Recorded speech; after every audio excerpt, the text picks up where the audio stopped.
unfortunately ኢትዮጵያ ውስጥ በምርጫ መንግስት ቀይረን አናውቅ ኢትዮጵያን አረንጓዴ ቢጫ ቀይ ብቻ የሚያደርጉ አሉ ኮከቡን አጥፍተው የሚያደርጉ ኃይሎች አሉ ለምሳሌ በአማራ ክልል እንደነፋኑ አይነት ኮከብ ምናምን አውጥቶታል በምርጫ መንግስት በቀየረን ማግስት ወደሚገርም አይነት ሁኔታ ትራንስፎርም እናደርጋለን በየኔ ያስባሉ ይሄ ማል ያለው ኮከብ ደግሞ ትክክል ነው ብለው የሚሉም አሉ ስለዚህ በሰንደቅ ዓላማም ላይ አንድ አይነት ብሔራዊ መግባባት ወይም አገራዊ መግባባት የለም የምርጫ ክርክራችን ይሄንን ማስገንዘብ ነበር የነበረባቸው መደመር ውስጥ ኢትዮጵያ በየትኛው ኢኮኖሚ ሲስተም ነው የምትመራው የሚለው ነገር በጣም በግልጽ መታወቅ አለበት 5-6 መጽሐፍ ስለጻፍክ አይደለም 5-6 መጽሐፍ ጻፍክ ማለት መላው ኢትዮጵያዊ ያነባዋል ማለት አይደለም በርግጣው ሁላችንም ማን ነው የተሻለው ብለን ስትል የምታነሳው ሰው የለም መታነሳ ፖለቲካ ድርጅትማ አሉ እንደ ጭራሽ ይላል እነሱን ማሳጣት ወይ እነሱን የሆነ ተቀባይነት እንዳያገኙ ማድረግ አይደለም ዓላማ ሐሳብህን ለመሸጥ መጋዘን አይደለም የሚያስፈልግህ ፕላትፎርሞች አሉ በርካታ ፕላትፎርሞች ስንት ባለጌስ ያቀርሽብን አይደል እንደሚውለው የተለያዩ ፕላትፎርሞች ላይ እና በተቻለ መጠን ገዢው ፓርቲን አሁን ጣሊያኑን ፓርቲ ቻሌንጅ ማድረግ ነው ዝም ብሎ ብቻ መናጆ ታውቃለህ መናጆ ማለት ምንድነው አንድ ከብት ልትሸስትል በጣም አንድ ከብቶች አስቸጋሪዎች ናቸው ከዛ በኋላ አንዱ ከብት ብቻውን እንትን ፊጋ ነው የሚሆነው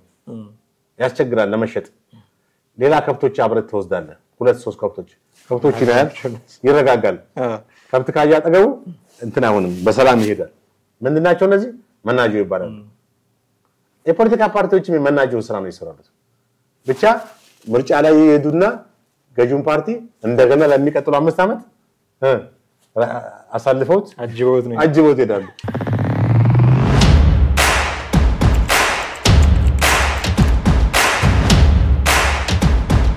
ሰላም ጤና ይስጥልን ውድ ቤተሰቦቻችን እንዴት አላችሁ ዘኢትዮጵያ ቻናላችንን እየተከታተላችሁ ትገኛላችሁ ጥላሁን አክሊሉና ማህደገፋ በወቅታዊ ፕሮግራማችን ከእናንተ ጋር ተገናኝተናል እስከ ፕሮግራማችን ፍጻሜ ድረስ አብራችሁን ትቆዩ ዘንድ ያክብሮት ግብዣችን ነው ዛሬ ከኛ ጋር ስትቆዩ ምንነጋገርበት ርዕስ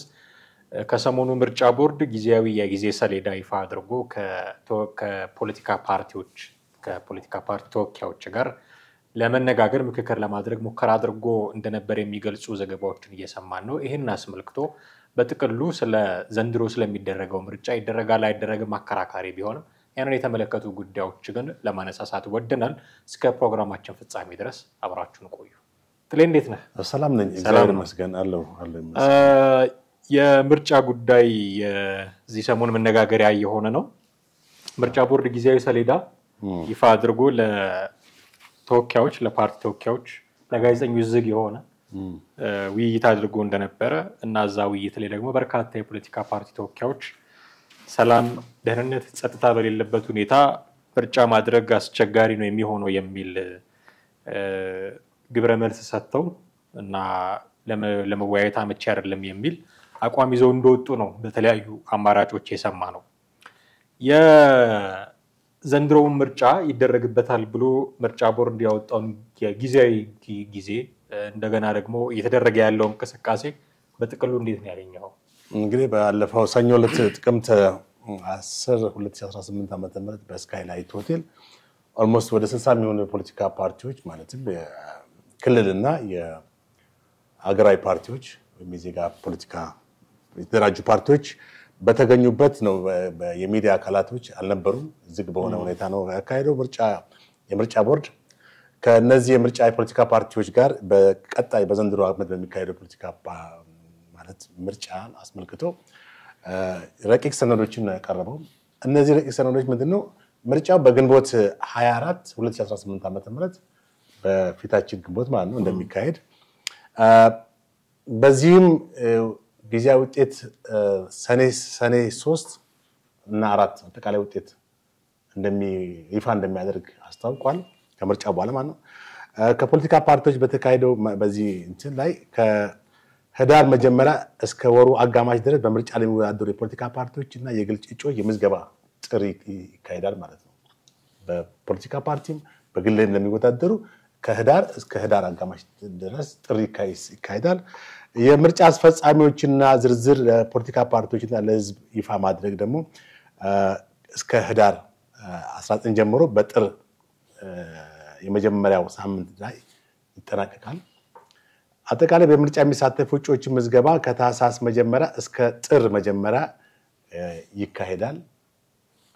የምርጫ ቅስቀሳ ወይም የምርጫው አጠቃላይ ቅስቀሳ ፖለቲካ ፓርቲዎች የሚያካሂዱት የምርጫ ዘመቻ ከታህሳስ 10 እስከ ግንቦት 19 ባሉት 4 ነው 5 ወራት ያክል ይካሄዳል ማለት ነው። ይሄ ነው እንግዲህ በረቂቅ አዋጁ ላይ ማንንም በረቂቅ ሰነዱ ሰሌዳው ላይ የጊዜ ሰሌዳ ላይ ያደረገው ማለት ነው። ስለዚህ በዚህ ላይ ተቃዋሚ ፓርቲዎች በእርግጥ ምን አሉ ምን እንትን አሉ የሚለው ነገር ሚዲያዎች ስላልገቡ አልታወቀም። የተቃወሙ እንዳሉ ነው። ምክንያቱም በዚህ በፊትም የተለያዩ ፖለቲካ ፓርቲዎች በአገሪቱ በአሁኑ ሰዓት የተረጋጋ የሰላምና የጸጥታው ጉዳይ ባለበት ሁኔታ በተለያዩ ክልሎች ግጭቶችና ለመረጋጋቶች አሁንም እንዳሉ ነው። እንደሚታወቀው በዚህ በአማራ ክልል፣ በኦሮሚያን፣ በቤኒሻንጉል ጉሙዝ እንዲሁም በአንዳንድ የምዕራብ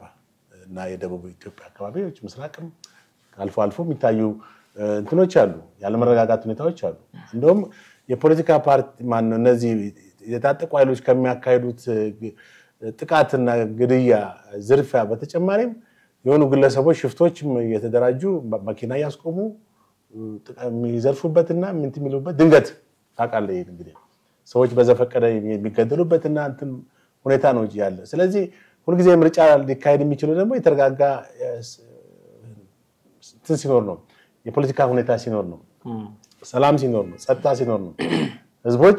እንግዲህ ምንድነው ምርጫ የምታካሂደው? ሰላም ከሌለ ምኑን ነው ምርጫ የምታካሂደው?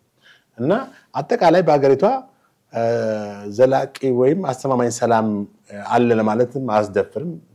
ያው ማንንም እንደሚያውቀው ማለት ነው። ከዚህ አንፃር ምርጫው በ2018 ዓመተ ምህረት በዘንድሮ ዓመት ማለት ነው ይካሄዳል ወይስ አይካሄድም የሚለው በራሱ ሙሉ በሙሉ አልተረጋገጠም። ግን የኢትዮጵያ ብሔራዊ ምርጫ ቦርድ ቅድም በተጠቀስኩት መሰረት የምርጫ ምዝገባ ጥሪ ያደርጋል። ለተለያዩ ፖለቲካ ፓርቲዎች በግልም በእንትንም እንዲወዳደሩ እንደገና የምርጫ አስፈጻሚዎችን ዝርዝርም ለፖለቲካ ፓርቲዎችም ያሳውቃል እና ለህዝብ ይፋ ያደርጋል። ቀነ ገደብ አለው ከህዳር 19 እስከ ጥር የመጀመሪያው ሳምንት። እንደገና በምርጫ የሚሳተፉ እጩዎች ምዝገባም ከታህሳስ መጀመሪያ እስከ ጥር መጀመሪያ ይካሄዳል። እንደገና የምርጫ ቅስቀሳም ደግሞ ወይም የምርጫ ዘመቻ ይሄ ኤሌክሽን ካምፔን የሚባለው ያው የተለያዩ የምርጫ ቅስቀሳ ሂደቶች አሉ እንደሚታወቀው በመኪና በመናምን በፓምፕሌት በባነር በመናምን በወረቀት የሚያደርጉት አለ። ይሄ ለ5 ወር ከታህሳስ እስከ ግንቦት ባለው ጊዜ የሚቆይ ነው። ግንቦት 20 እና 23 ከግንቦት 20 እስከ 23 የጥሞና ጊዜ ይባላል። በጥሞና ጊዜ አርምሞ አው ሰውም ያሰላስላል ማለት ምንድነው? ይሄ አርምሞ ውጤቱ ምንም ይሁን ምን እንድትቀበል የሚያደርግ የሰከነ አእምሮ የሰከነ መንፈስ በውስጥ እንዲኖር ልክ ባለፉት ጊዜ በተለይ 97 እንደተካሄደው አይነት ነገሮች እንዳይመጡ ማለት ነው። በምርጫው ማግስት የተከሰቱ የከተማ ላይ ረብሻዎች፣ ነውጦች፣ ግጭቶች እና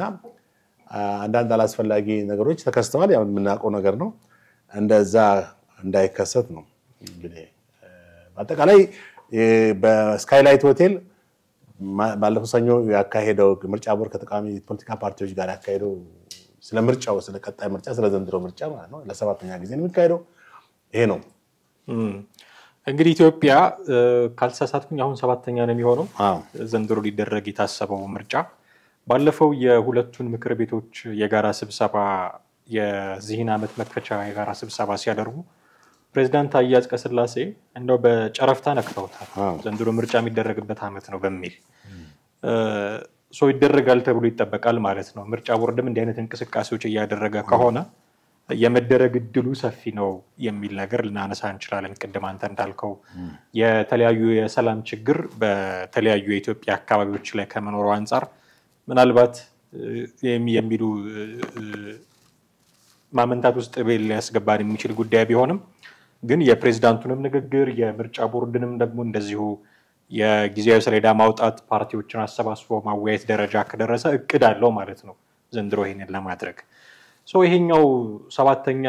ካልተሳሳትኩኝ እንደዛ ነው ተብሎ ይመስለኛል። 7ኛ ጊዜ የሚደረገው የዘንድሮ ምርጫ ካለፉት ጋር ትንሽ ብናስተያየው ጥሩ ነው ብዬ አስባለሁ። እንግዲህ ካለፉት 6 ምርጫዎች ጋር ምን የተለየ ነገር ሊኖረው ይችላል? በኢትዮጵያ ታሪክ እስካሁን በጣም መነጋገሪያ የነበረው እና ጥቂትም ደግሞ ቢሆን የዲሞክራሲ ብልጭታ ታይቶበት የነበረው የ1997ቱ ምርጫ እንደነበር ይታወሳል። ከዛ በፊት እና ከዛ በኋላ እንደውም ከዛ በኋላ በጣም ብሶበት 99% 100% አንድ ፓርቲ ያሸነፍኩ ይልበት እንደነበረ ይታወሳል። እና ከነዚህ ፓርቲ ምርጫዎች የዘንድሮውን ምን የተለየ ሊያደርግ ይችላል? ምን አይነት አዲስ ነገሮችን ኤክስፔክት ልናደርግ እንችላለን? እንግዲህ ኢትዮጵያ ውስጥ ምርጫ ማለትም በኢህአዴግ መንግስት ማለት በደርግም ጊዜ ዝም ብሎ የሆነ ምርጫ የሚባል ነገር ነበር። ግን ያ ምርጫ የምትለው አይደለም። በቀዳማዊ ሥላሴም ጊዜ የሆኑ ለፓርላማ አካባቢ ምርጫዎች ነበሩ ታሪክ እንደሚገልጸው ማለት ነው። ይሁንና በኢህአዴግ ወደ ስልጣን ከመጣ ከ3 ዓመት በኋላ በ1987 ዓ.ም ህገ መንግስቱ ከረቀቀበት ጊዜ እና የአገሪቷ የርዕሰ ብሔር በወቅቱ ዶክተር ነጋሶ ጊዳዳ መሰሉ ከዛ ጠቅላይ ሚኒስትር አቶ መለስ ጠቅላይ ሚኒስትር ሆነው የተሾሙበትና ገዢው ፓርቲ ኢህአዴግ ሙሉ ስልጣኑን የያዘበት ማለት ከሽግግሩ መንግስት በኋላ ማለት ነው። እንደገና ምርጫ 1987 ዓ.ም ሲካሄድ የመጀመሪያው ምርጫ ብዙም ሰው ስለ ምርጫ ግንዛቤም የለውም። በቀበሌና በአንዳንድ ወረዳዎች ኮረጆ የተቀመጡ ኮረጆች አሉ። ምልህ ሰው ኢንቴንሽን በቃ እንትን ሆኖ በእውቀትና በግንዛቤ አልነበረም። ትንሽ የሆነ ቅስቀሳ ተካሂዷል። ከዛ በኋላ የተወሰኑ አካባቢ የተወሰኑ ሰዎች ምርጫውን ማለት ተመረጡ። በዛ ውጤቱ ይፋ ሲሆን ዞሮ አሸናፊው ኢህአዴግ ነው የነበረው። ከ5 ዓመት በኋላ እንደገና 92 ዓመተ ምህረት ምርጫ ተካሄደ። በተመሳሳይ ከ87ቱ ምንም ያልተለየ ትንሽ የምርጫ አንደርስታንዲንግ ሰዎች ላይ ወይም የምርጫ ጽንሰ ሐሳብ አንዳንድ ሰዎች ላይ ሰረጸ እንጂ እሱም ነፃና ፍትሃዊ ዲሞክራሲያዊ ምርጫ ነው የምትለው አይደለም። ምክንያቱም የምርጫ አስፈጻሚዎች እና የምርጫው ቦርድ ዋናው ምን ያህል ገለልተኛ ነው፣ ነፃና ፍትሃዊ ምርጫ ለመሆኑ ደግሞ ኒውትራል በሆኑ ኢንዲፔንደንት በሆኑ እንትኖች ገለልተኛ በሆኑ አካላት ነው የምርጫው ሂደት መካሄድ አለበት። ያም አይደለም። በኢህአዴግ ስርዓት ውስጥ የነበሩ ሰዎች ነበሩ ምርጫውን በበላይነት ሲያስፈጽሙ ከምርጫ ቦርድ ጀምሮ በምርጫ ጣቢያዎች ያሉ የምርጫ አስፈጻሚ የተለያዩ እንትኖች የሚያካሂዱት ነበሩ። የተወዳዳሪዎቹ ሁኔታ ስትመለከት በወቅቱ የነበሩት ኢዴፓ እና አንዳንድ ሚያድ ነበር መሰለኝ ይሄን ያክል ጠንካራ ተፎካካሪም አልነበሩም ከኢህአዴግ ጋር። ከዛ ኢህአዴግም ስልጣኑ የሚያስነካ አልነበረም በዛን ጊዜ። ብትነካውም ምንም አያገባውም ማለት ያው ምርጫ ማጭበርበር ምናምን የሚባለው ነገር በደንብ ይታወቃል። ግን 97 ነው ምርጫ በጣም እንግዲህ በኢትዮጵያ ውስጥ ትልቅ የዲሞክራሲ ጭላንጭል ብቻም ሳይሆን ወገግ ብሎ ብዙ ሰውም ስለ ኢትዮጵያ ፖለቲካ ስለ ሀገሪቷ ነባራዊ ሁኔታ ማወቅ የጀመሩ ቅንጅቶች በተለይ ህዝቡ ላይ በጣም ይሰሩ ስራ አለ። በሚዲያዎች ትልቅ አየር ሰዓት ተሰጥቷቸው በወቅቱ በኢትዮጵያ ቴሌቪዥንም በኢትዮጵያ ሬዲዮም ሰፊ አየር ሽፋን ተሰጥቷቸው እንደ ቅንጅት እንደ ህብረት የነመራራ ጉዲና እና ጴጥሮስ ፕሮፌሰር ባየነ እና እነዚህ በጣም በህዝቡ ዘንድ የኢህአዴግን ገበና የማውጣት ሁኔታ በጣም በስፋት እንትን አረጉ ገብቷል። ገዢው ፓርቲ የሚሰራቸውን መልካም ያልሆኑ ነገሮች ሁሉ በይፋ እነ ልደቱ አያለው እንደውም ከዛ በኋላ ነው ያነቁት ኢህአዴግን ተብሎ እስካሁን ድረስ ይነገራል። ለምሳሌ እንደ የመኖሪያ ቤቶች ኮንዶሚኒየም መሳሰሉት ለመስራት የተነሳሰው እንደነሱ ከኛን ይወሰዱ ይናሳል። አዎ ብዙ ፖሊሲዎችን ማለት ያው ባየር ላይ ሲናገሩ እሱ ቀለበው እንግዲህ ይሄም ጥሩ ነገር ነው እኮ ነው። ከተቀናቃኝ ሐሳብ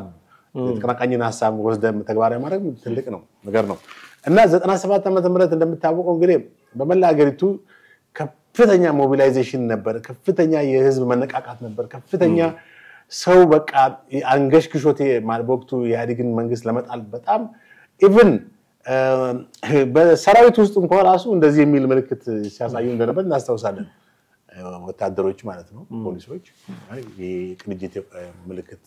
በጣም ህዝቡን ከዳር እስከ ዳር ያነቃነቀ ነበረ። በቴሌቪዥን በጠዋት ፕሮግራም ላይ በጣም ከባድ ውይይቶች አቶ በረከት እነ ስዩም መስፍን ከዚህ በእነ ልደቱና ከነ ፕሮፌሰር ብርሃኑ ጋር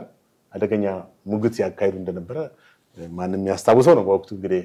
የሀገሪቷን ፖለቲካ በቅርበት ይከታተል የነበረ ሰው ምንም አዲስ ነገር አልነበረም። ይሁንና ውጤቱ ማለት ምርጫው ተካሄደ በግንቦት 7 በመላ ሀገሪቱ በነቂስ ወጥቶ ከጠዋት ጀምሮ ሰው መረጠ ምን አለ ውጤቱ ግን ሲመጣ በጣም ከባድ እንትን አመጣ ማለት ያው ቅራኔ አመጣ ውጤቱም መጭበርበሩ በይፋ ታወቀ እውነት ለመናገር በመላገቱ ቅንጅት ነበር ያሸነፈው ነገር ግን በአዲስ አበባ ብቻ እንዳሸነፈ ተደረገ ይፋ ተደረገ ውጤቱ በዚህ ጊዜ ከወራት በኋላ ግንቦት እንደዛ ሆኖ ሰኔ ነው የታወቀው ውጤቱ ነገር ግን እንከባለው ጥቅምት አካባቢ ላይ ነው ህዝባዊ እንትኖች የበለጠ ከተማ ወደ ነውጥ የገባችው ማለት 2018 ዓመት ነው አብዛኞቹ የቅንጅት አመራሮችና አባላቶችም የታሰሩት በወቅቱ የነበሩ የሚዲያ ጋዜጠኞችም የታሰሩት በዛን ጊዜ ነው ጥቅምት ወር ውስጥ ነው ተዝረኛ ጥቅምት 20 ምናምን አካባቢ እና ህዝባዊ ቢተኝነት የሚል ተቋሞ ነበር ይዛን አሁን ያ እንግዲህ በጣም ያ ምርጫ ማለት ምናልባት ኢህአዴግ እጅ ቢሰጥ ኖሮ በኢትዮጵያ ውስጥ የዲሞክራሲ እንትን እንደዚህ ሄዶ እንደዚህ ያወርድም ነበር እንደዚህ እንደሄደ ወደ ላይ ከፍ ይል ነበር ገብቷል እና ትልቅ ነገር ነው በአፍሪካ ውስጥ ታይቶ በማይታወቅ ሁኔታ የዲሞክራሲያዊ እንትን ስልጣኑን በፈቃደኝነት የለቀቀ መንግስት ተብሎ ለመጀመሪያ ጊዜ ይነገርለት ነበር ግን ፈቃደኛ አልነበረም ጭራሽ ያንን የነዛን ፓርቲ አባላቶች ሁሉ ሰብስቦ ወደ ማሰር ነው እና ወደ በቀል እርምጃ ነው ወሰደው ከተማ ውስጥ በተካሄደ ነውጥም በጣም ብዙ መንግስት 200 300 ሰው ነው የሚለው ግን በሺህ በላይ ሰው ተገሏል በአዲስ አበባ ከተማ ብቻ ማለት ነው 97 እንግዲህ ያን 100 አሻራ ጥሎ 2002 የነበረው ምርጫ በጣም የተቀዛቀዘ የተዳከመ ምክንያቱም ከፖለቲካው ከዚህ በኋላ ዋጋ የለውም የሚል ብዙ ተስፋ አስቆረጠ 2002 እዚህ ለኛል እንደና አንድነት ፓርቲና ሌሎች አንዳንድ ክልል ብሔራዊ ፓርቲዎችም ነበሩ ግን ምንም ያክል ህዝቡ ከራሱን አገለለ ከብቷል ፖለቲካው ማለት ደረትና እንትን ግንባር ለጥይት መስጠት ነው የሚል አነት እንትን ወሰደ የ97 ተገደሉ ሰው ምንም እንትኑ ጋር ግንኙነት የሌላቸው ሰዎች ሁሉ መንገድ ላይ ተገለዋል እንግዲህ በወቅቱ ኢህአዴግ ትዝ ይለኛል አጋዚ የሚባል ሰራዊት አሰማርቶ ከተማውን ሁሉ በቃ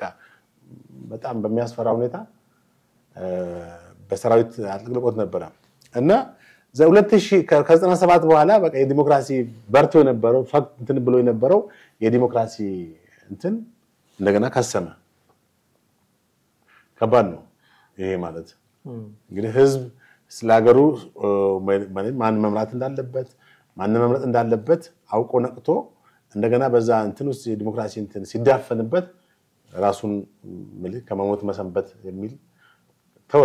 አብዛኛው ሰው እንትን አላለም 2002 ምርጫ ተካሂዶ በአገሪቱ አንድ ሰው ብቻ ነው ፓርላማ የገባው በተቋሚ አቶ ግርማ ሴፉ የቀድሞ አንድነት ፓርቲ አሁን በመንግስት ስልጣን ተሰጥቷቸው ያው በብልጽግና አባል ሆነዋል የዜማ አባላቸው አብረው እየሰሩ ነው የዜማ ነው አባልነታቸው አንድ ግራቸው ብልጽግና ነው ብዬ ነው እሱን እሳቸው ወስናሉ እሺ እና ፕሮፌሰር ብርሃኑም እንኳን አንድ ግሩ ብልጽግና ነው ማለት አልችልም ነው ታስቢስ የትምህርት ፖሊሲ እኮ የመንግስት ፖሊሲ ነው አብሮ የሰራን ሰው ሁሉ እንደዚህ ፍረጃ ውስጥ እየከተተን ነው በዛም በተባለ በዚህ የትምህርት ፖሊሲውን ብትል ዋትኤቨር ፖሊሲዎች አጠቃላይ ሀገሪቷ ላይ በስልጣን ላይ ያለው የብልጽግና መንግስት ፖሊሲ ነው እንጂ ኦፍ ኮርስ የዜማ ፖሊሲ ሊሆን አይችልም የአንድነት ፓርቲ ወይም ሌላው የአንድ ተቋም ፓርቲ ሊሆን አይችልም ያንን የሚያስፈጽሙት ያን ያስፈጽሙ ማለት እሱን ተወና 2002 ምርጫ ላይ እሺ ድክም ያለ ምርጫ ነው ለምን የ97 ቁስል አለበት ሁሉም እንደ ድሮ እንደዛ ብሎ መሮጥ ምንም ዋጋ ያስከፍላል ህይወትንም ሊያጠፋ ይችላል ብዙ ነገሮች አሉ ብዙ ሰውም ተገሏል 2002 ሲካሄድ የተካሄደው ምርጫ ምን ሰው ሰከን ያለበት ታይም ነበረ በዚህ ምርጫ ቦርድ ይፋ ሲያደርግ 99%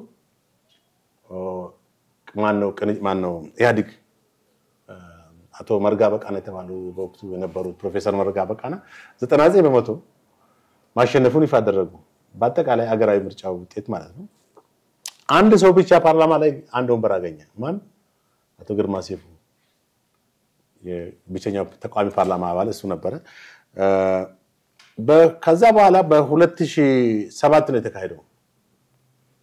2007ም አሁን በተመሳሳይ ትንሽ ከ2002 የተሻለ እንትን ነበር ተቃዋሚ ፓርቲዎች እናሸንፋለን ብሎ በጣም ቻሌንጅ ያደረጉበት ነበር ኢህአዴግን ገበና ጠቅላላ አጠቃላይ የ20 አመቱን እንትኑን ሁሉ ዘግዝኮ ያወጡበት ነበር ስለዚህ ለነ ፕሮፌሰር መራራ እና ፕሮፌሰር በየነ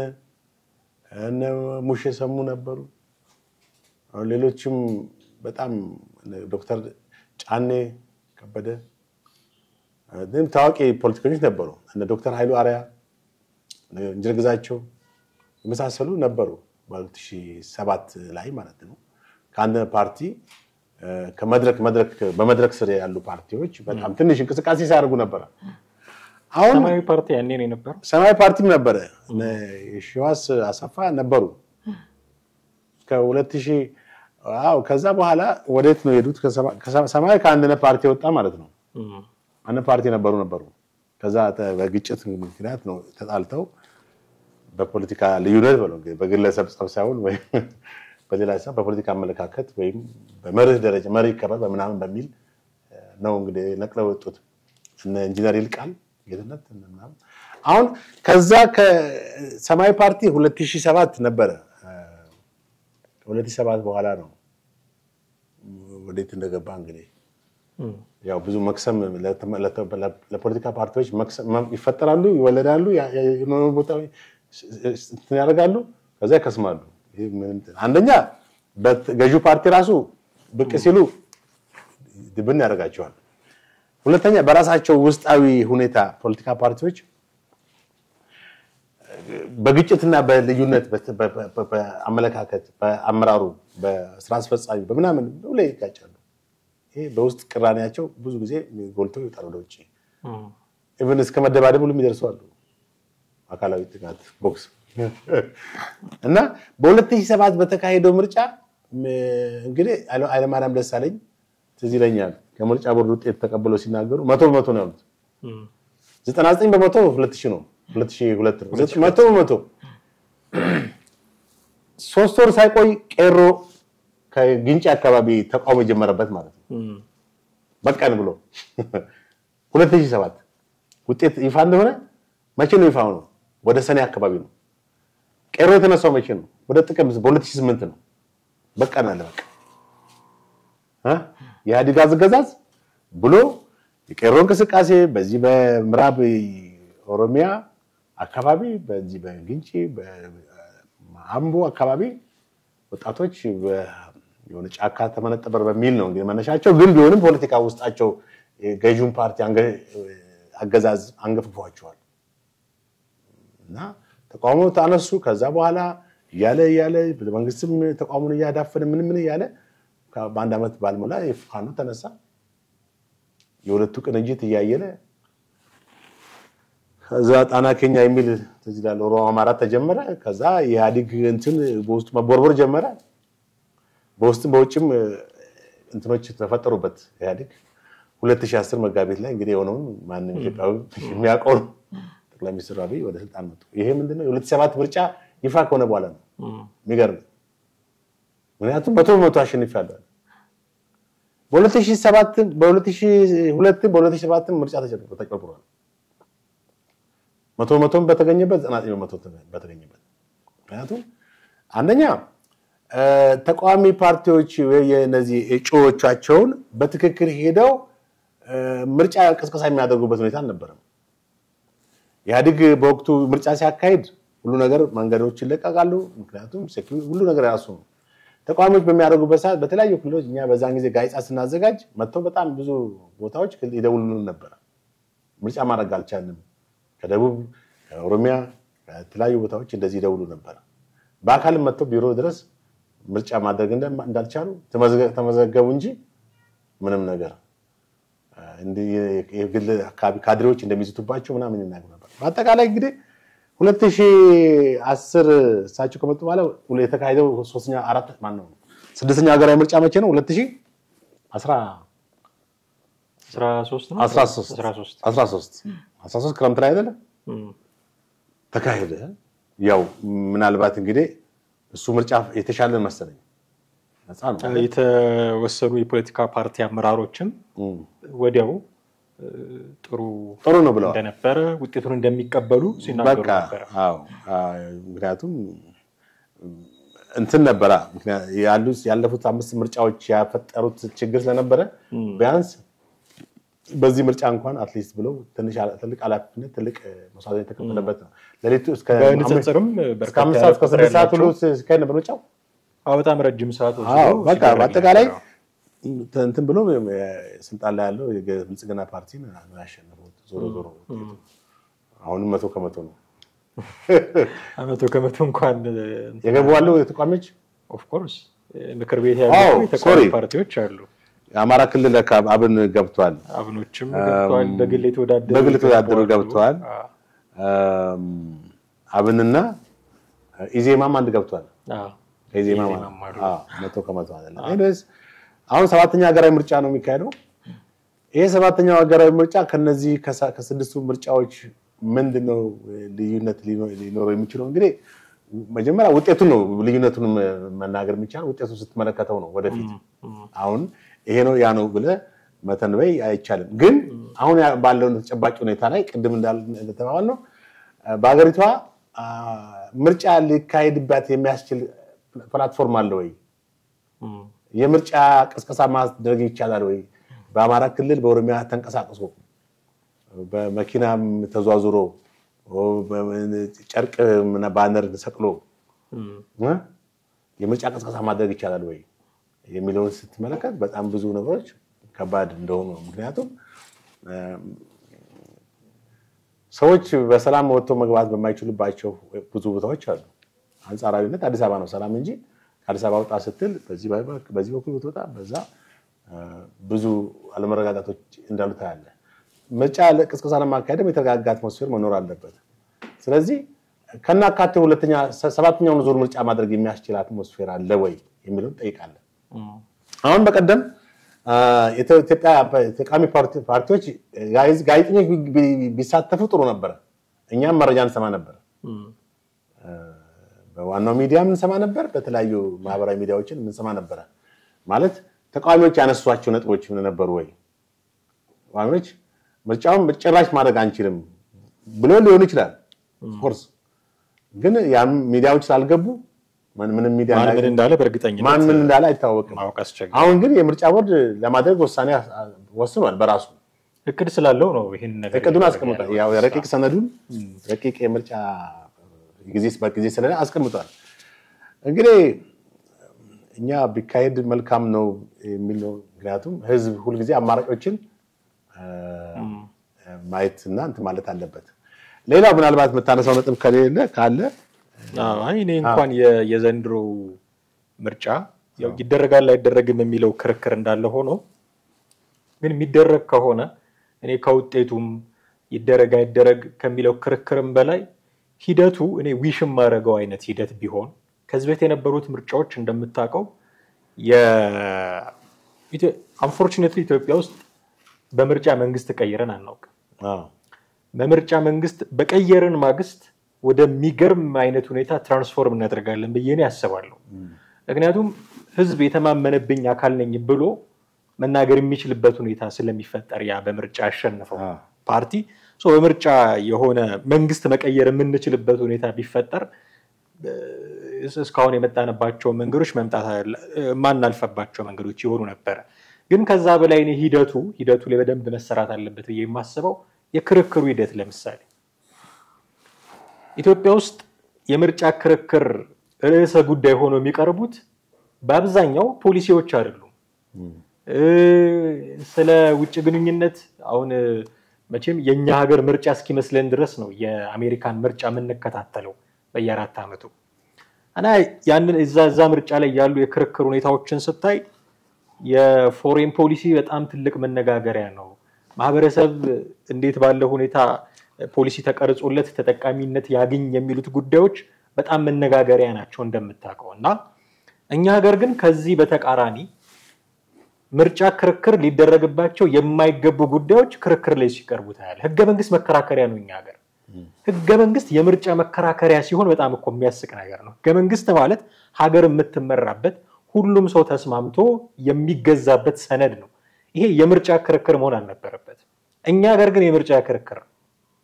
ሰንደቅ ዓላማ የምርጫ ክርክር ነው። እኛ ሀገር የምትታወቅበት ነው። እንግዲህ አስበው ሰንደቅ ዓላማ ኢትዮጵያ ማለት ምልክቷ ይሄ ነው ተብሎ የሚነገርበት ነው። ይሄ ሀገር ሰንደቅ ዓላማ የምርጫ ክርክር ውጤት ነው። በአንዳንዴ ገመና ማስጣት የምርጫ ክርክርን እንደማሸነፍ ተደርጎ ይወሰዳል። በእርግጥ የእናንተን የሚያስተዳድራችሁ አካል ይሄ ገመና አለው ብለው የህወሓት ምንድነው ያኔ ምንድነው የሚባሉ ድርጅት ኤፈርት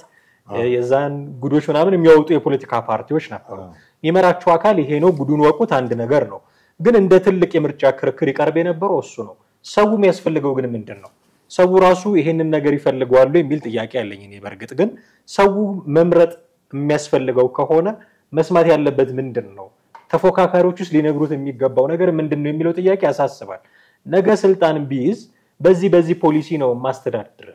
በዚህ ፖሊሲ ነው ሀገር ምመራው የሚለው ነገር ነው ማወቅ የሚፈልገው። የትምህርት ፖሊሲው እንዴት ነው? የውጭ ግንኙነት ፖሊሲው እንዴት ነው? የግብርና ፖሊሲው እንዴት ነው? አንድ ፓርቲ ባጭሩ ማኒፌስቶ ምንድነው? ሀገር እመራበታለሁ አስተዳድርበታለሁ የሚለው የራሱ የሆነ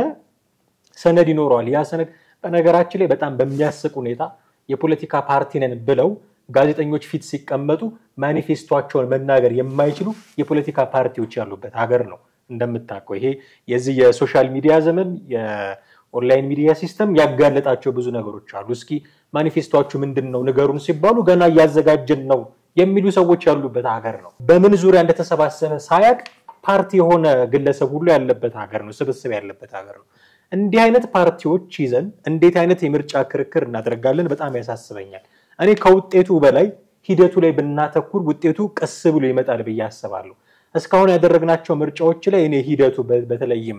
የምርጫ ክርክር ሂደቱ ብዙ ጊዜ ስለ ምርጫ ክርክር ሂደት ሲነሳ ተቋሚዎች የሚያነሱት ገዢው ፓርቲ ብዙ ሰዓት አገኘ እኛ ትንሽ ሰዓት አገኘን የሚል ክርክር ነው። ኦፍ ኮርስ እኩል የሆነ ሰዓት ይገባቸዋል። እዛ ላይ ጉንጫ አልፋ ክርክር ማድረግ አልፈልግም። ግን ሰዓቱን ሲያገኙት ጊዜያቸውን የሚያጠፉት በምንድን ነው? ሁሌ ስለ ህገ መንግስት ነው የሚያወሩት። ሁል ጊዜ ስለ ሰንደቅ ዓላማ ነው የሚወራው። ሁል ጊዜ የሆነ ገመናን ስለማጋለጥ ነው የሚወራው። ምንድነው ያላችሁ ሐሳብ? ሀገር ለመምራት የምታመጡት ሐሳብ ምንድነው? እኔ ኢዜማን ከብልጽግና የተሻለ ነው ብዬ እንድመርጠው የሚያደርገኝ ፖሊሲው ነው መሆን ያለበት። የሰንደቅ ዓላማ ጉዳይ የህገ መንግስት ጉዳይማ ሁሉም ሰው ተስማምቶበት ሀገር የምትመራበት ሰነድ እስከሆነ ድረስ የምርጫ ክርክር መሆን አይደለም። ሀገር እንድትቀጥል መጀመሪያ ያስፈልጋል። መቼም ምርጫ እንዲደረግ የሚመራትም አካል እንዲመጣ ሀገር መቀጠል አለባት። ሀገርን የሚያስቀጥላት ደግሞ ህገ መንግስት ነው፣ የሁላችንም የተስማማንበት ሰነድ ነው ካልን በየ5 ዓመቱ ልንከራከርበት የሚገባ አይደለም። ኦፍ ኮርስ ጊዜውን ጠብቆ ሊሻሻል ዘመኑን የዋጀ ሊሆን ትውልዱን የዋጀ ሊሆን ይጠበቃል። በሆነ ጊዜ በሆነ ዓመት ሊሻሻል ይገባል። ግን በየ5 ዓመቱ እያመጣ የምትከራከርበት ከሆነ ስቴብል የሆነች ሀገር አይኖረንም ማለት ነው። ሁል ጊዜ አንቀጽ 39ን እያነሳ የምትከራከር ከሆነ ማለት ነው። ስለዚህ ሂደቱ ላይ በጣም ጥንቃቄ የሚፈልግ የምንከራከርባቸው ጉዳዮች በጣም ጥንቃቄ የሚፈልጉ ይመስለኛል። ዲሲር የሚደረገው ምርጫ የሚደረግ ከሆነ አይዊሽ እንዲህ አይነት ጉዳዮች ጥሩ ነው። በጣም ኢንተረስቲንግ እንትን ነው ሐሳብ ነው እንትን ያልከው። ግን ካልከው ሐሳብ ውስጥ ግማሹ ነው የምቀበለው፣ ግማሹ ማትቀበለው ይቱ ነው ማትቀበለው ነው። ያው ምንድነው ግማሹ የምቀበለው? ፖሊሲዎች ላይ ያልከው ልክ ነው። መነጋገር ያለባቸው ፖሊሲ ላይ ነው በዋነኛነት። አንድ ፖለቲካ ፓርቲ ምርጫ ቀስቀሳ ሲያደርግ ምረጡኝ ሲል ምን ሊከተላቸው የሚችሉ ፖሊሲዎችን አገሪቷን የማስተዳደር ኃላፊነት ሲቀበል አገሪቷን የመምራት ኃላፊነት ሲቀበል ምን አይነት የማህበራዊ ፖለቲካ ኢኮኖሚ ፖሊሲዎችን እንደሚከተል ምን አይነት የውጭ ፖሊሲዎችን እንደሚከተል በአጠቃላይ በአገሪቷ ላይ ያሉትን ሁለንተናዊ የአስተዳደራዊ ሁኔታዎች ምን መምሰል እንዳለበት ከሪዮት ዓለም ጀምሮ ማለት ነው። ምን አይነት ሪዮት ዓለም ሶሻል ዲሞክራት ነው የሚከተለው? ሊበራል ኢኮኖሚ ነው የሚከተለው? ወይንስ ሚክስድ ኢኮኖሚ ነው? የትኛው ነው? በየትኛው ነው እንትን የሚለው? በተለይም የኢትዮጵያን ነባራዊ ወይም ተጨባጭ የፖለቲካ ባክግራውንድ የፖለቲካ ታሪክ አለን። ዝም ብለህ የቀድሞ የሶቪየት ህብረትን ወይንም የአሜሪካንን አመተ እዚህ ጋር እንደወረደ የምትተክለው ነገር አይደለም። ስለዚህ ከኢትዮጵያ ነባራዊ ታሪካዊ ነገር አንስ ጋር መሰላሰል የሚችል ማች ማድረግ የሚችል ዓለም በአሁኑ ሰዓት ያለበትን ተጨባጭ ዓለም አቀፍ የፖለቲካል ሪዮትን አገናዝበ ያንን ነው ምክንያቱም ምንኖረው በግሎባላይዜሽን እንትን ውስጥ ነው ብቻችንን አጥር ሰርተን ምንኖር ሀገሮች አይደለም አሁን ሁሉም ሀገሮች እንትን ነው በቃ አልገናኝም ብቻ እንደብለን እንደ ደሴት እንትን ዳራ አትችልም የንግዱ እንትን ግሎባላይዝ ሆኗል ማህበራዊ ጉዳይ ግሎባላይዝ ሆኗል ፖለቲካው ግሎባላይዝ ሆኗል ኮሙኒኬሽኑ ግሎባላይዝ አድርጎታል የማህበራዊ ሚዲያው ጠቅላላ ሁሉ ነገር በቃ በአለም አንዱ ጫፍ ያለው ጉዳይ እዚቹ ባንድ ጊዜ ባለ ስልክ ታይዋለ ታቋለ therefore ፖሊሲያቸው ከዚህ ጋር የተተቃኘ መሆን አለበት እንግዲህ ፖለቲካ ፓርቲዎች ሁሉ ጊዜ የሞኝ ዘፈን ሁሉ ጊዜ አባዮች ነው ምናምን የሚባለው አይነት ነገር አለ ትራንትም የዘፈነው ምንድነው ሞኝ አባዩ ዘንድሮም አሁንም ሁሉ ጊዜ የገዢውን ፓርቲ ወይ ስልጣን ላይ ያለው ፓርቲ ድክመቶችና ህጸጾች ያነሱ ብቻ መውቀስ ትዝ ይለኛል 2002 ምርጫ ላይም 2097 በኋላ ከ97 ጀምሮ ገዢው ፓርቲን ኢህአዴግን ብቻ መውቀስ ብቻ ነበር ምንም አይነት ፖሊሲዎች አይቀመጥም ነበር እነለቱ በርግጥ የተናገሩት አንዳንድ ፖሊሲዎች ነበሩ ግን ኢህአዴግ በዚህ በኩል አድርጎ ነመራራ ራሳቸው ተቋሚ ፓርቲ ማለት ምርጫ እንትናቸው ተዘግቶ የምርጫ እንትናቸው እጮቻቸው ታስረው ምናምን ነው የሚያወሩት እንጂ ብሶት ነው በቃ የብሶት ፖለቲካ እንጂ ነጥሮ የወጣ የፖሊሲ እንትን ወይ ምክሮችን ሲያቀርባል ስለዚህ ይሄን አንተ ያቀርበው ፖሊሲ ላይ መስራት ወሳኝ ነገር ነው ሪዮት ዓለም ላይ መስራት ወሳኝ ነገር ነው በሚለው ተቀብዩዋለሁ ህገ መንግስትና ሰንደቅ ዓላማ ያልከው ይሄ ማንሳታቸው መልካም አይደለም ሊባል አይችልም ለምን ነው መሰለህ ማንሳታቸው እንቀበመው እሺ ቆይ የምርጫ ክርክር ላይ መነሳው let me finish ይኸውልህ ህገ መንግስት አሁን በአገሪቷ አለ ህገ መንግስት እንግዲህ 1987 ተረቀቀው ህገ መንግስት አለ ይሄ ህገ መንግስት ብዙ መልካም ጎኖች አሉት ህገ መንግስቱ ተቀዶ አየር ላይ በተና ብለን ምትለው አይደለም ህዝብ በአደባባይ በህዝብ ፊት ይቀደድ የሚሉ አሉ ያም ልክ አይደለም ለምን ስለ ሰብአዊ መብት ስለ ደህንነት ስለ ሴቶች መብት ስለ ህፃናት መብት ስለ ተለያዩ ነገሮች በርካታ ድራይቭ የተደረጉ ነገሮች አሉት መልካም ነገሮች አሉት እና ይሄ ህገ መንግስት ባየር ላይ ተቀዶ ቀደር ምትራ አይደለም ስለ ኢንተሌክቹዋል ፕሮፐርቲ ራይት አለው ብዙ መልካም ነገሮች አሉት ነገር ግን በጣም መጠን ደግሞ መጥፎ ነገሮች መሰረት based on ethics based የሆኑ ነገሮች ወይንም ጎሳን መሰረት ያደረጉ ነገሮች እንደ አንቀጽ 39 እንደ አንቀጽ 50 እና 51 የብሔር ብሔረሰቦች መብት ማለት የክልሎችና የክልል መንግስታት ስልጣን ምናምን አካባቢ ሌሎችም አንቀጾች አሉ ብዙ አንቀጾች ከውስጣቸው መነቀል የሚገባቸው በህገ መንግስት ውስጥ በአጠቃላይ በአንድ ሁላችንም ኢትዮጵያውያንን ሁሉ ባንድ እንትን ያላስማማ ህገ መንግስት ነው የተስማሙበት አሉ ህገ መንግስቱ ለብሔር ብሔረሰቦች መብትና ነፃነት ሰጠ ነው ብሎ የሚሉ አንዳንድ ፖለቲከኞች አሉ ከኦሮሞም ከአማራም ከትግራይም ከደቡብም ኤሊቶች ሆኑ በቃ ህገ መንግስቱ 100% ቅዱስ ነው ብለው ያንን የቀድሞውን እንትን ለመቃወም የሚፈልጉ ሰዎች አሉ አይደለም ህገ መንግስቱ ድክመት አለበት ይሄ ህገ መንግስት ድክመት አለበት ብሎ አንድ ተቃዋሚ ፓርቲ ማቅረቡ ልክ በምርጫ ላይ መናገሩ ምንም ችግር የለውም ብዬ ነው ማስበው ምክንያቱም ትክክል ነው እንደኛ ህገ መንግስቱ ሲጀመር የኢትዮጵያ ህዝብ አምኖበት በወቅቱ ህገ መንግስቱን ካረቀቁ ሰዎች አንዱ ቀድሞ ረሰብ ነጋሶ ጊዳዳ ናቸው እኔ ሁለት ጊዜ ሶስት ጊዜ አነጋግሬያቸው ነበር እዛ በህይወት ይያሉ እሳቸውን ይማርና በጣም የሚገርም ህገ መንግስቱ የኢትዮጵያ ህዝብ አምኖበት በየ ማለት በጣም ይቆጨኛል ነው ጆን ሆቴል ይቅርታ ጠይቁት ታዲያ ምንድነው ይቅርታ ጠይቋል ኢትዮጵያ ህዝብ በየቀበሌው ተሰራይቶ የተወሰኑ ሰዎች ፎርም እንዲሞሉ ተደረገ በቃ ተዋየበት ብሎ ቀረበ ህገ መንግስቱ ኢትዮጵያ ህዝብ ተዋየበት አይደለም ምንም ያውቀው ነገር የለም ኢህአዴግ በጫካ አርቅቆ ያመጣው እንትን እኮ ነው በአብዛኛው አንቀጽ 39 ብትል አንቀጽ 50 ብትል ሌላዎቹ አንቀጾች ብትል ከብሔር ጋር የተያዙ ሌሎቹ ከውጪ ቀዳ ከካናዳ ከህንድ ከምናምን ከዛ በኋላ ከዚህ ጋር ሚክስ አድርጎ ነው እንትን ያለው እና አማርኛ ፌደራል ቋንቋ ማለት ኦሮምኛም አማርኛ ፌደራል ቋንቋ የሚለው ህገ መንግስቱ ላይ አለ አሁን ኦሮምኛም እንደ ፌደራል ቋንቋ እንትን የሚለው ቢሆን ጥሩ ነው ምን ችግር የለውም ምክንያቱም ማጆሪቲ ኦሮምኛ ተናጋሪ ብዙ ወደ 40 ምናምን ሚሊዮን ህዝብ አለ ህገ መንግስቱ ላይ ቢገባ ምን ችግር አለ እኔ አሁን እዚህ ጋር ቆልጨርሰው ሌላው የሰንደቅ ዓላማ ጉዳይ አነሳው ነው ሰንደቅ ዓላማም ከህገ መንግስቱ ጋር የተያዘ ነው ሰንደቅ ዓላማም ከለሩ ታይፑ የኢትዮጵያን የሚወክል ነው ወይ ለምን ነው ታዲያ ባለፉት ጊዜያቶች በሰንደቅ ዓላማ ጉዳይ እንደዛ ስንጣላ ብዙ ግጭቶች ሲነሱ የነበሩት አሁን በአንዳንድ ቦታዎች ኢትዮጵያን አረንጓዴ ቢጫ ቀይ ብቻ የሚያደርጉ አሉ ኮከቡን አጥፍተው የሚያደርጉ ኃይሎች አሉ ለምሳሌ በአማራ ክልል እንደነፋኑ አይነት ኮከብ ምናምን አውጥቶታል ሌላውም አንዳንድ ውጪም ያሉ ዲያስፖራው ምናምን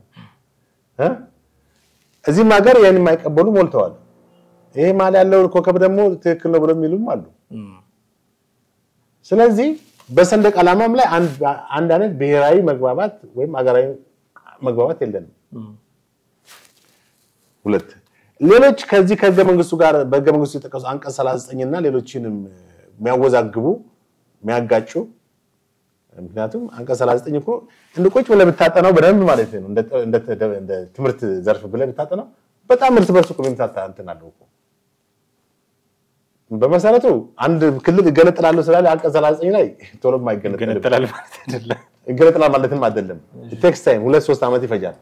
ሐሳቡን ከቀረበ በኋላ እሱም አፕሩቭ ተደርጎ በፌደራል መንግስቱ ያም ለምን መነሳት አስፈልገ አንቀጽ 39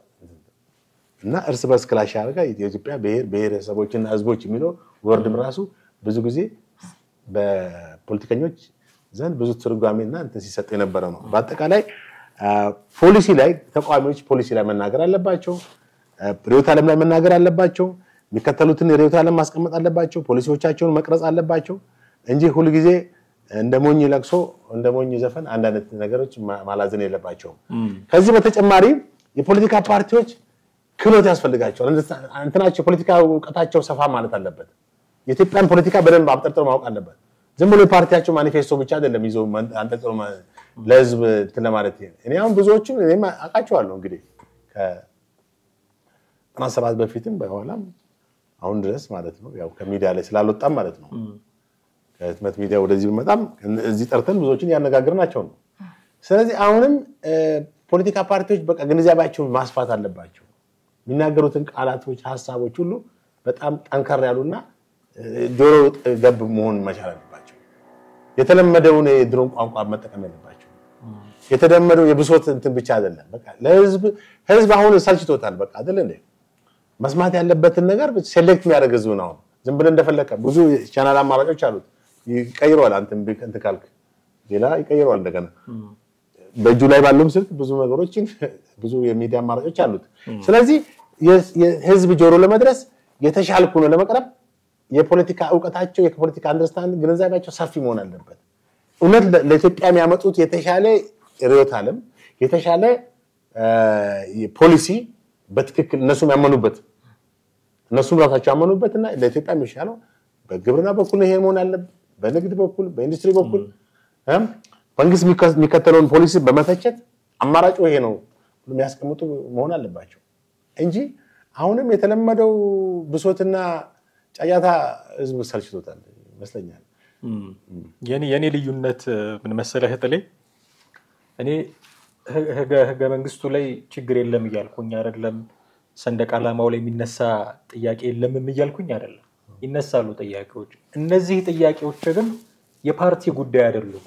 መሆን የለባቸውም የፓርቲ ጉዳይ አሁን ለምሳሌ ስለ ህገ መንግስት ብናወራ የፓርቲ የምርጫ ክርክር ፓርቲ ካደረከው እኔ ስልጣን ላይ በወጣ ህገ መንግስቱን እንዲያደርግላችኋለሁ ብሎ ቢመረጥ ሊያደርገው ይችላል በሚቀጥለው ምርጫ ደግሞ እሱ ቢሸነፍ ሌላኛው ፓርቲ ቢመጣ ይሄኛው ያመጣው ህገ መንግስት ቀይሮ ሌላ ሊያመጣ ነው ሀገር ስቴብልና እንድትቀጥል የተረጋጋችውና እንድትቀጥል ህገ መንግስት ያስፈልጋታል ካልን በየ5 አመቱ የሚገለባበት ህገ መንግስት አይደለም የሚያስፈልጋት ችግሮች አሉበት ኦፍ ኮርስ በጣም ብዙ ችግሮች አሉበት ህገ መንግስቱ አልተወከልንም የሚሉ ሰዎች ያሉበት ህገ መንግስት ነው ቅድም እንዳልከው ያንቀጽ 39 ጉዳይ ስራ አንድነት ያያሰብን እንዴት የመለያ ነገር ውስጡ ይገባል እየተባለ ብዙ የሚታች ነው ይሄ ግን የፓርቲዎች ብቻ ጉዳይ አይደለም የመላው ህዝብ ጉዳይ ነው ለዛ ነው ቀደም መሐል ላይ ስትና ብሔራዊ መግባባት የለንም በእንደዚህ አይነት ጉዳዮች ስትል ነበር ጉዳዩ የብሔራዊ መግባባት ጉዳይ እንጂ የምርጫ ክርክር ጉዳይ አይደለም ተቀምጦ እንደሰለጠነ ሰው 21ኛው ምናምን 21ኛው ክፍለ ዘመን ላይ እንደሚኖር ሰው እና ደግሞ ብዙ ፕራክቲካል ኤግዛምፕሎች በመላው ዓለም እንዳሉት ሰው በጣም እኮ ተጠቃሚ ነን ዓለም ላይ በጣም ፕራክቲካል ኤግዛምፕል አሉ እንደ አይነት ነገሮችን በማድረግ የሆነ መግባባት ላይ ልንደርስባቸው የሚገባ አሁን ብዙ ትችት ይቀርብበታል እንጂ የምክክር ኮሚሽኑ እኮ እንዲህ አይነት ስራዎችን እንዲሰራ ነው አይደለም የሚያስፈልገው ብዙ ከምርጫው ውጪ የሆኑ ጉዳዮች ላይ ነው ምክክር የሚያደርገው ህገ መንግስታዊ ጥያቄዎች ይነሳሉ የፌደራል አወቃቀር ጥያቄዎች ይነሳሉ በርካታ ጉዳዮች ህገ መንግስቱ ስለሆነ ሀገሪቱን የሚያስኬደው የፓርቲዎች ጉዳይ ብቻ አይደለም የኔም ጉዳይ ነው የሆነ ሰው በፓርቲ ማኒፌስቶ ውስጥ አስገብቶ ስለ ህገ መንግስት አንጠልጥሎ አምጥቶ ይሄንን እተገብርልሃለሁ ሊለው የሚገባው ጉዳይ አይደለም የእያንዳንዱ ኢትዮጵያዊ ጉዳይ ነው ህገ መንግስት ይሄ ጉዳይ በብሔራዊ መግባባት ሊፈታ የሚገባው ጉዳይ ነው የምንመራበት ሰነድ ነው ምርጫችንም እንዲህ መሆን አለበት የሚለንም ጭምር እኮ ነው ህገ መንግስት አይደለም በዚህ ታይም ፍሬም ውስጥ እናድርገው የሚለውን ምርጫውን ያንን የሚያስቀጥልልን ህገ መንግስት መከራከሪያ ያድርገነው እንደገና በሱ ደግሞ ምርጫ እሱ ባስቀመጠው የጊዜ ሰሌዳ ደግሞ እንደገና ምርጫ እናደርጋለን ይሄ መሆን የለበትም መስተካከል ያለባቸው ነገሮች በብሔራዊ መግባባት ደረጃ ነው ሊስተካከሉ የሚገባቸው ምርጫ ላይ ግን ቀደም ያነሳናቸው ነገሮች ናቸው መነሳት ያለባቸው እኔ የኢዜማን ርዕዮተ ዓለም ስንት ሰው ያውቀዋል የሚል ጥያቄ እኔ ለምሳሌ ያነሳል የብልጽግና ርዕዮተ ዓለም ምንድነው የብልጽግና ርዕዮተ ዓለም እስቲ ኢዜማ እንኳን ሶሻል ዲሞክራቲክ ሲስተም ነው የሚከተለው ይላል ብልጽግና ነው የሚከተለው መደመር ምናምን ይሁ ጉዳዮች አሉ ይሄ ርዕዮተ ዓለም ነው ፖለቲካል ፍልስፍና ነው ወይስ ያንድ ሰው አስተሳሰብ ነው ብዙዎቻችን እናውቃለን ይሄንን አብጠርጥረን ለይተን የምርጫ ክርክራችን ይሄንን ማስገንዘብ ነበር የነበረባቸው መደመር ውስጥ ኢትዮጵያ በየትኛው ኢኮኖሚ ሲስተም ነው የምትመራው የሚለው ነገር በጣም በግልጽ መታወቅ አለበት 5-6 መጽሐፍ ስለጻፍክ አይደለም 5-6 መጽሐፍ ጻፍክ ማለት መላው ኢትዮጵያዊ ያነባዋል ማለት አይደለም መላው ኢትዮጵያዊ እንኳን ቢያነባው እኩል በሆነ አንደርስታንዲንግ ይወስደዋል ማለት አይደለም ይሄ የምርጫ ክርክር ትልቁ ጉዳይ ነበር ሊሆን የሚገባው ከዛ በመለስ እንደውም ህዝቡ ራሱ እከሌ ስለ ህገ መንግስት ምን አለ እከሌ ስለ ባንዲራ ምን አለ እከሌ ስለ መገንጠል ምን አለ እያለ የሚወስዳት በጣም ሆት የሆነችውን ጉዳይ ብቻ ነው መሰረታዊው ጉዳይ ግን ፖሊሲ ነበር የምርጫ ክርክር ላይ ሊንጸባረቅ ይገባይ ነበረው የሚል ልዩነት ነው ያለኝ ነው አንተ ይነሳል መነሳት አለበት የምርጫ አሁን ገባኝ አሁን ካልከው አንፃር ትክክል ጉዳዩ የፖለቲካ ፓርቲዎች ጉዳይ አይደለም ኦን ዘ ዌይ ያነሱታል አሁን አገራዊ ምክክር ኮሚሽኑ ነው የሚያነሳው በርግጥ አገራዊ ምክክር ኮሚሽኑ የመጣው መቼ ነው 4-5 አመት ከ2013 ቢሆን ነው ስለዚህ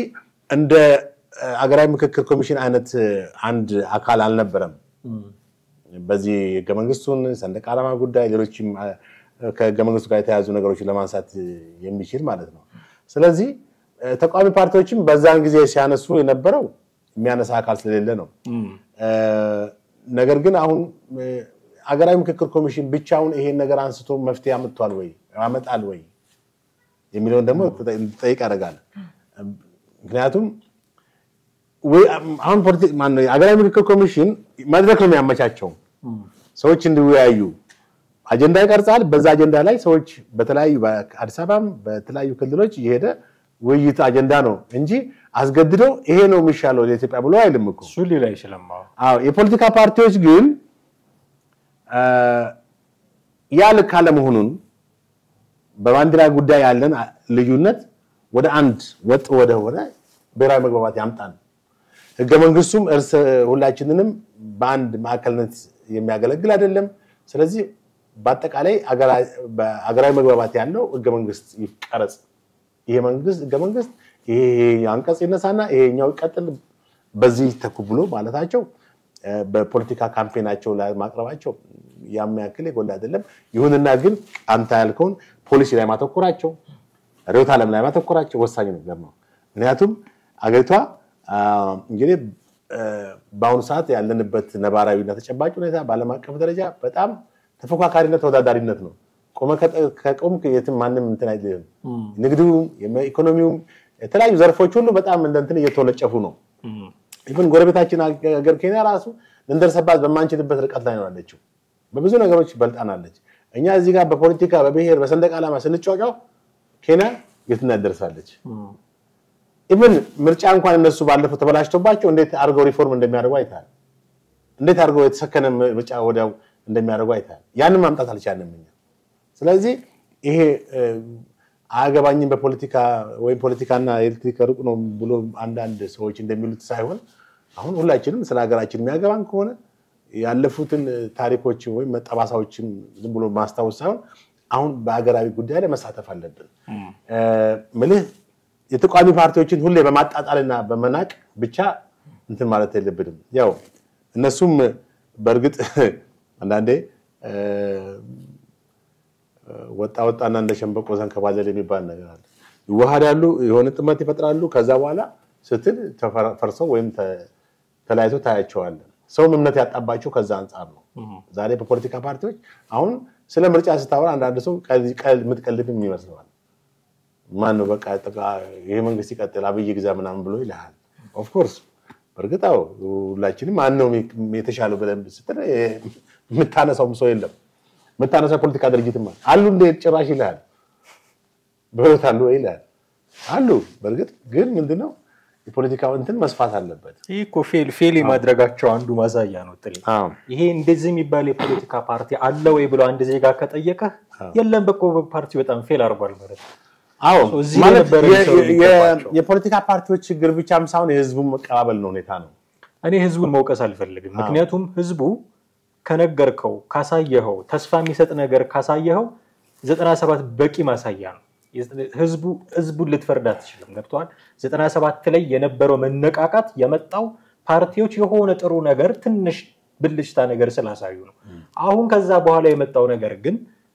አሉ ወይ እስከመባል እስከመጠያየቅ የሚያደርስ ከሆነ እንዳንድ የፖለቲካ ፓርቲ እነዚህ ሰዎች ፌል አድርገዋል ማለት ምክንያቱም ይወለም የሚንቀሳቀሱት ምርጫ ሲመጣ ጠብቀው አሁን አይታል የሆነ ህብረት ሲፈጥሩ ሲዋሃዱ ምናምን ነው መታያቸው ነው ፓርቲዎች ተሰብስበው የት ነበሩ እስከዛሬ ለምንድነው አሁን የመጡት ምርጫ ሲመጣ ብቻ ነው ጉዳዮቻቸውን ለማስፈጸም የሚጣጣሩት ከዛ በፊት ባሉት 4 አመታት ውስጥ ምንም ነው ማያደርጉት ዶርማንስ ፔሪዳቸው ነው ትክክል አንድም አሁን ይሄን ሙሉ በሙሉ በእነሱ መፍረድም ላይ ይችላል ምክንያቱም አንደኛ ካምፔን ለማድረግም ቢሮ ተከራይቶ ለመቀጠልም የፋይናንስ አቅም ያስፈልጋል አብዛኞቹ ፋይናንስ አቅም የላቸውም ቢሮ የሚከራዩትን ቢሮ ትንሽ ቢሮ ነች እንጂ ሰፋ ያለ ቢሮ ማይከራዩ ባሁኑ ሰዓት የቢሮ ውድነትን ደግሞ አስበው አንድ ቢሮ ለመጣ አሁን 30 እና 40 ሺህ ብር ከፍለን ቆይጥልኝ ምንም እኔ እነሱን ማሳጣት ወይ እነሱን የሆነ ተቀባይነት እንዳያገኙ ማድረግ አይደለም አላማዬ ሐሳብህን ለመሸጥ መጋዘን አይደለም የሚያስፈልግህ ፕላትፎርሞች አሉ በርካታ ፕላትፎርሞች ስንት ባለጌስ ያቀርሽብን አይደል እንደሚውለው የተለያዩ ፕላትፎርሞች ላይ ያንን ተጠቅመህ በጣም በርካታ ፕላትፎርሞች አሉ ራስህን አዘምነህ ባሉት የቴክኖሎጂ አማራጮች ህዝብ ጋር መድረስ የምትችልባቸው በጣም ቀላል አማራጮች አሉ እነዛን ማድረግ ሳይችሉ ለዛ ጥረት ሳያደርጉ አይ ቢሮ ተወዶብኝ ነው ምናምን ቢሮ ነው ብዙ ዋም ያነሳ ምክንያት አይደለም ትክክል አሁን አንተ የሚጠየቁበት እንትንም አለ መስለ የኢንተርናል ቅራኔያቸው ለምሳሌ አሁን እርስ በርስ የሚጋጩበት ሁኔታ አለ ስልጣን ሲሉ የፓርቲው ሊቀመንበርን ምክትል ሊቀመንበር ለመሆን የሚያደርጉት ግጭትና ሌሎች በውስጣዊ ሁኔታዎች ይሄም በደንብ የሚያስነቅፋቸው ነገር ነው ምንም የሆነ እንቅስቃሴ የሆነ ኢፈርት ሳደርጉም ዝም ብሎ ወደ ስልጣን ለመምጣት የሚያደርጉትም ስህተት ነው ነገር ግን ኤክስተርናል ችግር እንዳለ ማወቅ ያስፈልጋል ኤክስተርናል ችግር ምንድነው አንደኛ አንበያድግ ጊዜ አንነቢ ፓርቲ ነበር ከቅንጅት በኋላ የመጣ ፓርቲ ማለት ነው እዚህ ወደ ከባምቢስ ቀጥሎ በኋላ ደግሞ ወደ ቀበና አካባቢ ተከራይቶ ትልቅ ቢሮ ትልቅ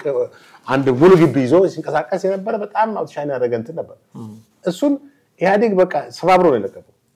አመራሮቹን በወቅቱ የነበሩት ለሁለት ከፋፈለ ለሁለት እንዲከፈሉ አደረገ ከዛ በቃ እንዳይማይሆን አድርጎ ሰዎች በቃ በፖለቲካ በተቋሚ ፖለቲካ እርም እንዲሉ ነው ያደረገው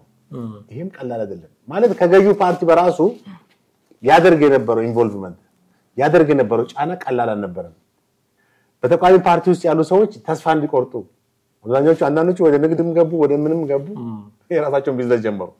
ፖለቲካ ነርም ብለው በቃ ወጡ አሁን ይሄ እንዳለ ይሄኛው እንግዲህ ኤክስተርናል ነው ግን አሁን እነዚህ ፖለቲካ ፓርቲዎች ሊጠየቁ የሚችሉበት በራሳቸው የውስጣዊ አሁን በኢዴፓና ውስጥ በነ ዶክተር ጫኔ ከበደና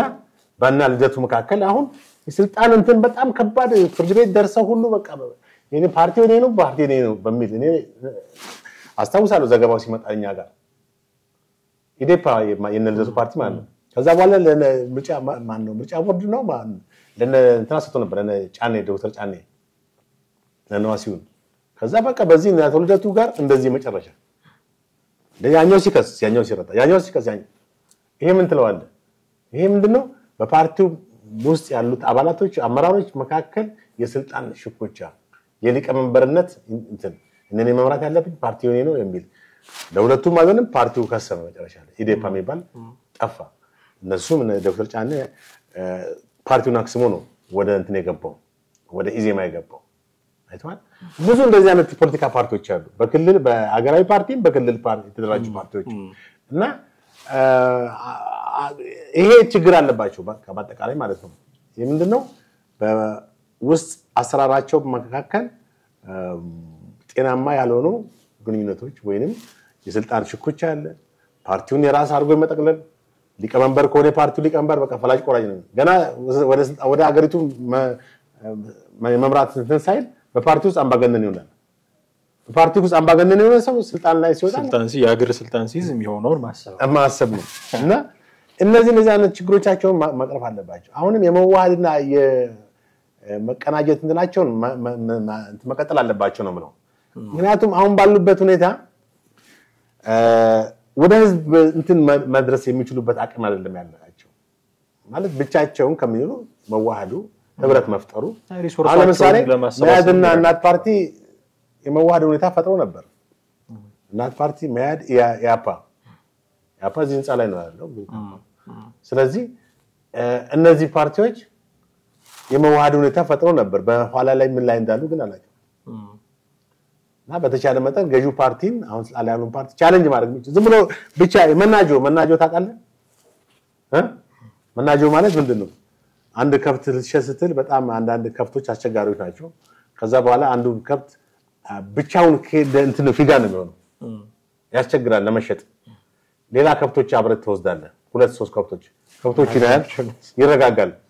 ከብት ካያጠገቡ እንትን አሁንም በሰላም ይሄዳል ምንድናቸው እነዚህ መናጆ ይባላል የፖለቲካ ፓርቲዎችም የመናጆ ስራ ነው ይሰራሉ ብቻ ምርጫ ላይ ይሄዱና ገዢውን ፓርቲ እንደገና ለሚቀጥሉ 5 አመት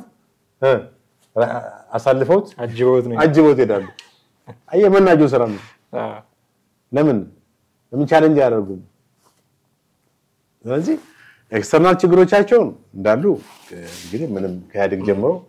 በግልጽ አሁን ይሄ እንደውም ጥሩ ነጥብ ያነሳው ኤክስተርናል ችግሮቻቸውን ይሄ መደረግ የሌለበት የፖለቲካ ምንድነው ምህዳር ነው የሚሉት እሱ ለማስፋት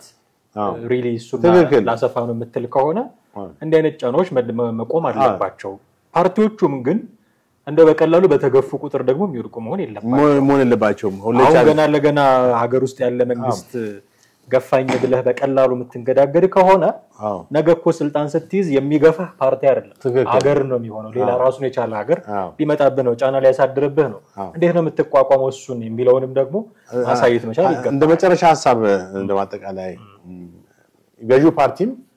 እነሱን ምልህ እንደ ተወዳዳሪዎች ተፎካካሪዎች አድርጎ ነው መቁጠር ያለበት እሱ ብቻ እንደሚያሸንፍ ማሰብም የለበትም ቻሌንጅ ሊያደርጉ ይችላሉ ሊያሸንፉ ይችላሉ ብሎ ፔሌ ምን ይላል ግሩፓስ ኮከብ የተቃራኒን ቡድን ሁሉ ጊዜ አትናቅ ይላል ወደዚህ ወደ ፖለቲካው ስታመጣ የሚፎካከርህን ፓርቲም መናቅ አስፈላጊ አይደለም ማለት ዝቅ አድርጎ ሊመለከታቸው አይገባ እንደገና ደግሞ የፖለቲካ ምህዳሩን ህዝብ ያያል ፍትሃዊ ነው ነፃ ነው ዲሞክራሲ ነው ብልጽግና እንዴት ነው ምርጫውን ያሸነፈው ማንንም ሰው ያውቀዋል ያ እንዳይሆን ከምርጫ ቦርድ አደረጃጀት የምርጫ ጣቢያዎች የምርጫ ስራ አስፈጻሚዎችን አጠቃላይ የምርጫ ቆጠራውን የምርጫ ኮሮጆን ኤቭሪቲንግ ክሊር ነፃ ፍትሃዊና ዲሞክራሲያዊ እንዲሆኑ ከባድ ኃላፊነት ያለበት የዚያው ስልጣን ያለው መንግስት አለበለዚያ እንደ ያድግ ነው የሚወሰደው ምርጫውን አካሄደ እንደተለመደው ምርጫው ተጭበርብሮ ወደ ስልጣን መጣ የሚል ነው የሚተርፈው ተመሳሳይ ትርክት ነው ሊሆን ተመሳሳይ ትርክት ነው የሚሆነው ለሀገር የሚቆይ ታሪክ መስራት ፈልጋለሁ ካለ ይሄን ማመቸት ካሁን መናቅ የለበትም ካሁኑ ቫልዩ መስጠት አለበት ለፖለቲካ ፓርቲዎች አሁን 60 ሚሊዮን ፖለቲካ የክልልና የሀገራዊ ፓርቲዎች አሉ እነዚህ ፓርቲዎች እያንዳንዳቸው ቢያንስ የሚመርጣቸው ህዝብ አያጡም እንደገ